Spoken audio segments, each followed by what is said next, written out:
আল্লাহ তাআলার কুদরতি পা জাহান্নামের ভেতরে ঢুকিয়ে দিবেন। জাহান্নামের সবচাইতে হালকা আযাব হলো ওই ব্যক্তির আযাব যার পায়ে দুটো জাহান্নামের আগুনের জুতা পুড়িয়ে দেয়া হবে। ওই আগুনের উত্তাপে তার মাথার মগজগুলো ভাতের মারের মতো টপ টপ টপ টপ করে বেয়ে বেয়ে পড়বে। এইটা যদি সবচেয়ে লাইট পানিশমেন্ট হয়, সবচেয়ে হালকা পাতলা সহনীয় আযাব যদি হয়, তাহলে ভয়ঙ্কর তোমার আযাবের কি অবস্থা হবে? জাহান্নামের অবস্থা এত ভয়ঙ্কর হবে, জাহান্নামের ভেতরে লক্ষ লক্ষ কোটি কোটি কাফির মুশরিককে দেওয়ার পরেও জাহান্নাম বলবে হাল মিম মাজিদ, আরো আছে নাকি, আরো দাও, আমার ক্ষুধা নিবারণ হয় নাই।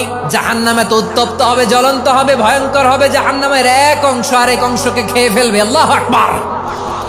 জাহান্নামের রক্ষী ফেরেশতারা কি করবে তারা নিজেরাও বুঝতে পারবে না। কোনো কিছুতেই যখন জাহান্নামকে শান্ত করা যায় না, আল্লাহ তাআলা তার কুদরতি পা জাহান্নামে ঢুকিয়ে দিবেন। দেওয়ার সাথে সাথে জাহান্নাম থেকে আওয়াজ আসবে, কাত বিইজ্জাতিকা ওয়া বিকারামিকা, আল্লাহ আপনার ইজ্জতের কসম, যথেষ্ট হয়েছে, আর লাগবে না। সুবহানাল্লাহ বলেন।